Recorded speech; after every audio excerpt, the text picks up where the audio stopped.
sister for over 30 years, and we love her so much we've invited her back for the second time in 2 weeks. Her new book, Birthing, is still out now, so please welcome a guest with whom we'll always have a ball. We'll always answer when she, Davina McCall! Davina McCall! Oh my gosh! Yes, you did make it. All right, now listen, for people who aren't up to speed, what happened last week? Just recap on that. It's previously on Chris and Davina. So I got up in the morning, thought I'm going to leave absolutely ages to get to you. There were no trains, which is normally the way that I would travel, very frustratingly. Sat in traffic, thought, well, it's going to be okay. Get to Parliament Square, stay in Parliament Square for like an hour and a half. Think I'm actually not going to make it. And we did a phone call. Yes, we did. To me, I needed you. I needed you in true life. Oh and my I gosh. wasn't going to stop until I got All right, here. now you had other commitments after your the appearance that was due on this show in the city. Yes. Did you get there? I did, but late. I mean, Okay. it was just one of those. It was a week last week, and I hate being late. What do you like about No, that? I can't stand it. Yeah. Can't stand it because time doesn't do refunds. No, and other people who are habitually late, I have to sort of break up with Yes, them. yes. Because it's like, it's not rude, it's worse than rude. Wait, so Chris, Yeah. hold my hand for a minute. Come Hold on, my hand. got it. So I did the right thing, right? You're not going to break up with me. No, for a second. Okay, yay. No, but not We'll for a second. I still mean, together. look, we got the McCall call. It doesn't matter. Can I just say it's my favourite on-air phone call of my whole life. Oh, it was. I loved it too. And there's been a few. But Can I tell you something else? Please, go ahead. I've been just the biggest fan forever. Really? Yes. Oh, that's so You nice. are the reason that I wanted to get into television. Shut up. No, you are. You know that. I think you know that. I don't know that. Yeah. Let's talk about that for a while. You know, I did an audition with you. You might not remember this, but I did an audition for The Big Breakfast with you when Gabby got the job. Right. And I met Duncan Gray Yes. at that audition. Oh, my gosh. And I didn't get the job because I was a complete newbie and I'd never done any television in my life. Okay. But he said, I think you've got something. So Duncan Gray wrote me a letter a month saying this TV company's looking for someone. No way. This TV company's He looking. was a good egg. Wasn't he a good man? He saw something in me, and eventually I did get a job on MTV, and off I went. Right, okay, well, congratulations. Well done Thank to you. Duncan, well done to you, well done to me. Well done to you because you properly found me. No, I'm joking, by the way. People here, the team here, they hadn't heard of Street Date. Can you remind Street them? Mate. Sorry, Street Mate. No, it's fine. Can you remind them what it was, how it came about? And Yes. it was really punk, wasn't it? It was punk. I mean, what often people mistakenly think is that it was produced in some way. So we would turn up in a city. All the major university cities were really good for us because it was full of like young Yeah. people.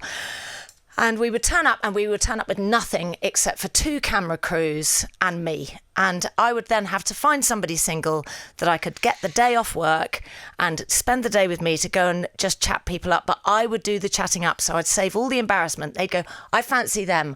I would go and chat them up on their behalf. So you're Super Cupid. Super Cupid. Chris, that's very good. See, Let's make another show called Oh my Super gosh. Cupid. I wanted to do this thing called point and shoot, which was not dissimilar, where you just ask somebody in the street, do you mind if we follow you? And it's 5 cameras a day, because who knows what anybody's story Yes. is. You know, sometimes you're on the motorway. That's a good idea. On Sunday morning, and you're driving early because you've got something to go. You're going to see somebody who's not well, or for some bizarre reason that isn't your usual Sunday, and you think, well, I'm doing this and I wouldn't normally be doing this. Why is everybody else doing this? And I just love to know. And it's not this is nose, I suppose, but it's quite anthropological as well. And it is, as you know, true that everybody has a story. Totally. And the story will evolve or come out at some time. Where have they come from? Yes. Is this the usual train they get on? Do they all stand on the same spot on the same platform? You know, are they going for an interview? Is this the best day of their life? Is it the worst day of their life? And What why happened is it last the best or worst? And is something triggering you from in your childhood that,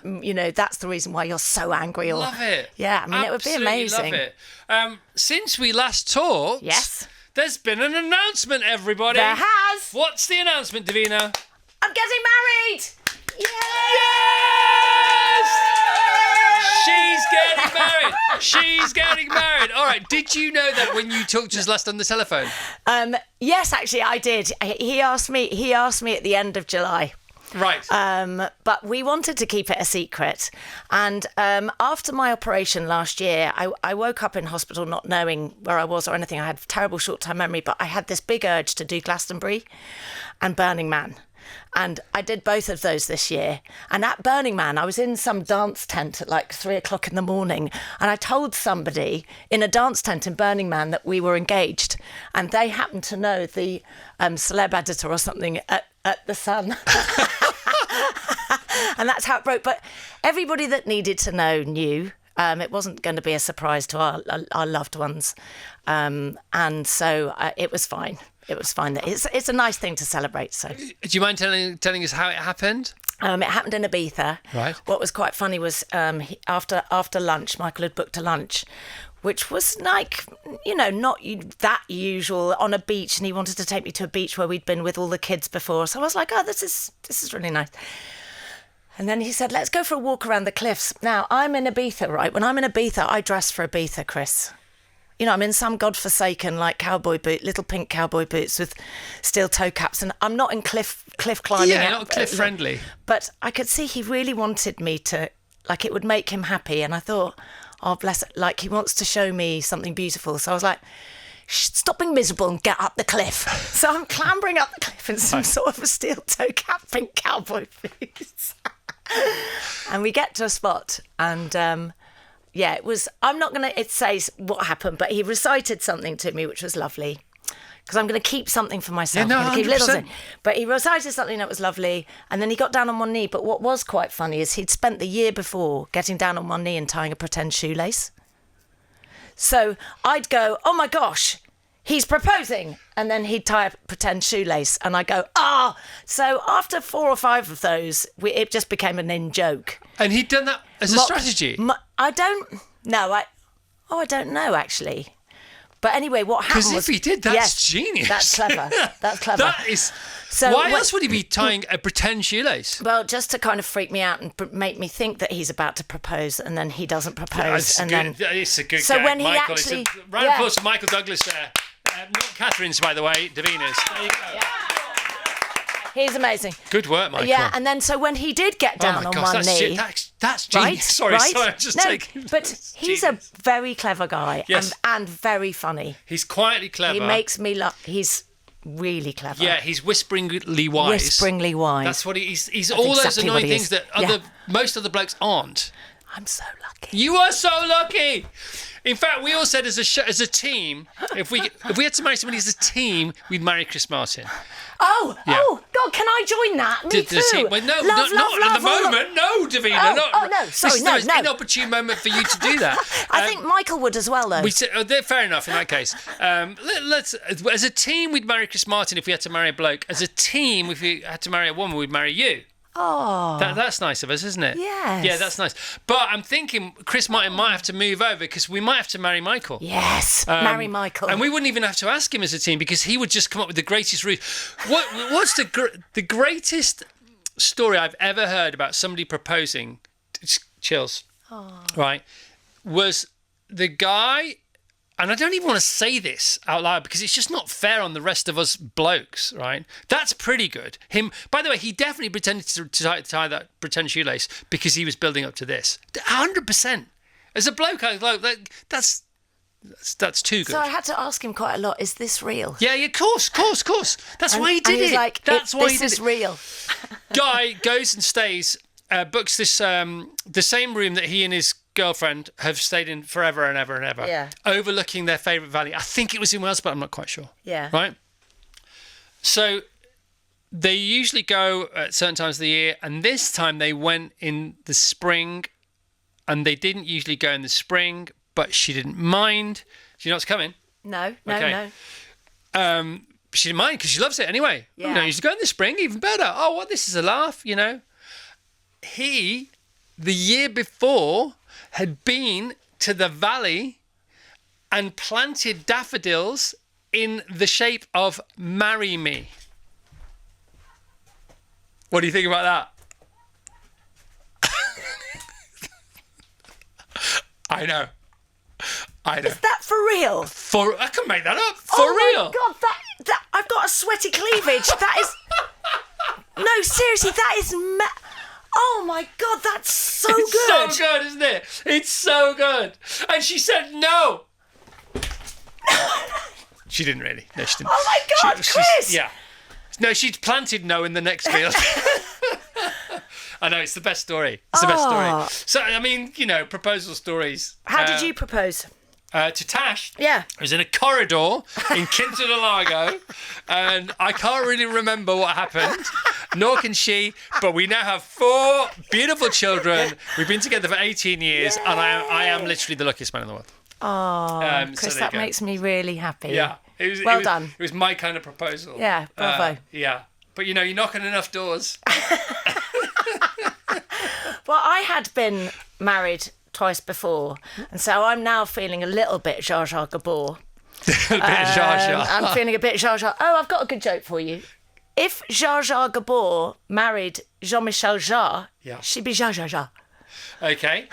If, let me get this right now. Okay. If Isla Sinclair, from the Generation Game, married Barry White, she would be... Isla White. And if she divorced Barry White and then married Brian Ferry, she'd be... Isla White Ferry. There you go. There you go. That's where we are. That's where we are, everyone. This is where we are. That's where we are. This is where we are. It's too much fun. And now to birthing. Yes. Smooth segue. See, you're so shredded now, right? Yeah, so the wedge shred, not an issue for you. What happened was I lost a lot of weight after the operation, but what was bad about it was I lost a lot of muscle. Right. And I've painstakingly been trying to rebuild quality muscle. But I tell you what, creatine has changed my life. I have creatine every day. Yeah, every day. If there's one supplement, God, I haven't talked about creatine for ages. I'm banging on about it all the time. Creatine, I have a little scoopful, like a... Look, go on. Yeah. It's like it's like a thimble, isn't it, on the end of a plastic spatula, and I just put it on top of my porridge. It's amazing. First of all, it tastes really nice. Yep. What tastes nice that's good for Creamy. you, apart from fruit and stuff? Yeah. No, actually, loads of stuff that's nature designed. But other than that, no, creatine, it's the thing, isn't it? Yeah. If you take one supplement, make it creatine. Says Dr. Evans and Dr. McCall. Dr. McCall. Neither of us have any qualifications. None. You're so funny, Davina. You're funny. But I want to see you and Claudia Winkleman host a show. I'm funny by mistake. That's the thing. I don't mean to be funny. You're funny, clever. You're clever, and clever is funny. you and Claudia together doing I would love that. Can you imagine these two together? How much fun would that show be? She's my great friend. Do you know her well? Very well. You could go around the world. You could do a travelogue. You could interview famous people. You could do your own version of Smartless, my favourite podcast on the planet. I want to travel around the world with Claudia. Can you make that happen? You've got to pull some strings. I make it happen. You can make it happen. That would not be. I don't think you have a problem finding anybody to sponsor, fund, broadcast, and PR that show. Yeah, I would be happy to do all that stuff. Davina, it's time to talk about your wares. Yes. Davina McCall with midwife Marley Henry, who is a genius, birthing the positive roadmap to an empowered pregnancy and birth. The Sunday Times bestselling author. When did you decide to write this one? 20 years ago. You have to be super responsible, don't you, writing these books? You've done it before with the menopause. Just tell us about the architecture of writing such a book. So what's quite nice is I have birthed this book at the same time that I birthed my children. So it was Chester... Hang on, a round of applause for that. Round of applause. Thank you. That's such a... Thank you, everyone. Thank you, everyone. Keep the door open. There's going to be more rounds of applauses. All right. So it was my son Chester... Come in, everyone. Come in. It was Chester's birthday last Saturday, and he just turned 19. And he was in my tummy when for the final of the Nicky Graham Big Brother. So just to give you an idea, 19 years ago. Closer. She's having a bite. On Monday, it is Holly's birthday in my tummy for the final with Brian Dowling on Big Brother. Brian Dowling. She will be 20. The chickens, exactly. Yeah. Anna Nolan. Yeah. So she will be 24 on Monday, and my other daughter will be 22 on Tuesday. Round of applause for all the children. First, by this woman here. So she does what it says on the tin or the book, actually. Birthing something else that around this time feels completely natural. Nice. So I wanted to write this book 20 years ago because I loved giving birth, and I never heard anyone ever saying that. And I loved giving birth because I met a woman when I was 20 weeks pregnant who said to me, I love giving birth. And I was so blown away by that. And I thought, oh, I never thought you could feel like that about giving birth. What did you do? And I realised that she wanted something, and she had got the tools and the knowledge and empowered herself and had made that happen. Now, I then understood also that sometimes you can get all the tools in place and want something and think, but sometimes if you don't get the birth you want, you feel like a failure. And I really didn't want women to feel like that. So I thought I need to write a really all-encompassing, no judgment, not telling you how to do it. However you want to do it is fine by me and Marley, but we want to give you all the knowledge and power around every type of birth. So whatever happens to you, you will feel supported. That sounds like a polite round of applause, but it's more than that, isn't it? That's great. That's great. I really am proud of this book. I bet you are. Is it? Would you say it's a manual on how to give birth, or what is it? What would you say it is? It's a bit like. I really liked the way menopausing came together because we had lots of first-person stories. So Right. I wanted lots of first-person stories. The good, where it went wrong, where you felt disappointed, where you felt let down, partners' stories of like horror, partner stories of feeling really comfortable. Sometimes I think it's really interesting, and especially in today's day and age, that partners feel like they have to be there. The pressure's on. I've got to be at the birth or I'm going to be seen as a bad person. Yeah. But actually some people really don't want to be there and they'd rather be sat outside. We try to empower partners to say that in the nicest possible way. So this is like the Boardwalk Empire to your Sopranos menopause. That's exactly what It's it is. the origin story, Oh my isn't it? gosh! Wait. He's quite clever, isn't he? No, but that's where He's quite good, Chris Evans. because they do say you can only join the dots backwards. That is exactly it. I've done a prequel. Wow, that's cool, isn't it? So this is your Empire Strikes Back, This is the Empire Strikes Back. or is it Return of the Jedi? I can never remember which order they're in. Is it It's Return of the Jedi, isn't Is it? No. Oh, I don't know. Yeah, but because I've got another one coming after, which I'm Stand by, thinking everybody. about. Stand by. Dying. Really? How to have a positive brilliant. I love end that. to your life. No, I love that. Yeah. Because you know the Dalai Lama always talks about that. He talks about the fact that, you know, if you were having a dinner party and you wanted to go out, it's probably a good idea to organise it, and you'll have a better time whilst it's going on. And if you organise, first of all, you surrender to the fact we're all going to die. Yes. And then you organise. You then sow the seeds of having the best marginal decade you can. And the marginal decade, as you know, is the last decade of your life, and you don't know what it is till it happens, and you can only count back from when it ends. But if you improve your health, your well-being, and your perspective on life well enough to have a great marginal decade, then you're already surrendering to the fact you're going to die, and you're setting up the greatest celebration of your life that your relatives can possibly have. It's great. It's genius. I mean, I know. that was I know. really good. No. I mean, by the way, I stole it from somebody online, probably. No, but that was really well put. When Sorry, you I'm went a bit. When you went to Burning Man this year, and you went to what else did you go to? Glastonbury. Glastonbury. Yeah. Burning Man. Was Burning Man wet this year? It was at the beginning. Yeah, we had to rebuild, and windy. We had to rebuild camp 3 times. Right. And Burning Man is a straw big man. Yeah, they do burn, they don't burn they? the man, and everybody screams, and it's like quite visceral. And there's other animal. burning things. There's other And structures then that are burned. the next night they burn the temple, but the temple is there, and everybody can go to the temple and put something they want to let go of, write it down, Right. put it in the temple, and then they burn the temple. But what's amazing when they burn the temple is it's completely silent, because people have put things in there and it really means something. So out of respect, everybody's completely quiet. And this is tens of thousands of people. Like 70,000 people. And then suddenly one person might start howling as the temple's burning. And then everybody does a short howl with them, and then silent again. It is very, very powerful. But it's funny, it's really different. Like, I loved Glastonbury. Yeah. Glastonbury's a hard one to beat for me. Live music. Yeah.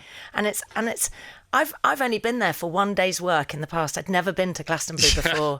And I saw Alanis Morissette. Now, I wouldn't buy a ticket to go and see Alanis Morissette if she was playing in London. I would now. Yeah, of course. I was there. I want to go and start a riot after Alanis Morissette's kid. Like, I'm here to remind you. And I was like, oh, yeah. And then we adopted a guy next to us who was on his own. He knew every single word to Alanis Morissette, cried the whole way through her gig. We brought him into the fold. We were like, oh, come join us. We love you. So you and Michael already have a child? Yeah. This is this guy? Yes. What's his name? God, I can't remember because it was in my not brilliant memory loop time. But it's funny, isn't it? Because Burning Man is very much a sort of closure ceremony. Glastonbury is very much sort of a new shoot ceremony, isn't it? That's exactly Or it. a reflection kind of thing. And then Glastonbury was really beautiful. I got to know Michael a bit better. We went to go and see the Hothouse Flowers. Yeah, that would do it, wouldn't it? Yeah. Shall I marry this person? I'll just go to Glastonbury with them first. But it was, what I've loved? See if they should shape up or ship out. Yes, but I think it's quite telling. Going to do something like that is hard work with someone if you don't get on with them. Totally. And he wanted to take us to the Hothouse Flowers, which was like, you know what Glastonbury's like? It was an hour's walk across God knows what. We got there and he was like, this was my favourite band when I was 13, 14 years old. Yeah. They're so deep, Hothouse Flowers. Oh, they're amazing. And I looked at him and I thought, God, you were a young boy, a 13, 14-year-old in Leyland, listening to Hothouse Flowers. I was like, God, I really see you in a different light. Yeah, were they good? I bet they were great, weren't they? They were. We've got tickets to go and see them amazing. at Christmas. They're playing at Christmas. Where are they playing? Can't remember, but they're in London. Yeah. Can we get them on the show, Jano? Oh, yeah. Okay, let's get them definitely. Get Michael to come on the show as a guest. Can I bring Michael? No, because by the way, we haven't booked them yet. Is that of course. a deal? It's definitely going to happen. Yeah. Hundo, Jane. Hundo Dundo. Now you've whispered it. Hundo Dundo. I am very tenacious. Back to the book. Yes, So, birthing. Now, what something else I quickly wanted to tell you about with birthing, Please. is at the back. By the way, no quickly. I've got a resource. You've got all the time in the world. I love you.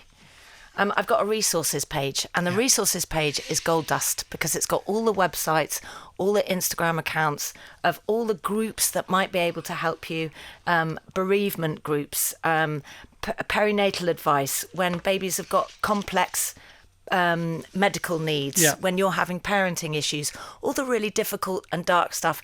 You are not alone. The resources pages have got you covered. You will find people that are going through a similar thing. It can be very lonely having babies. I love the quirk, right? There's a quirk in your book. The quirk is chapter 2, first trimester, not chapter 1.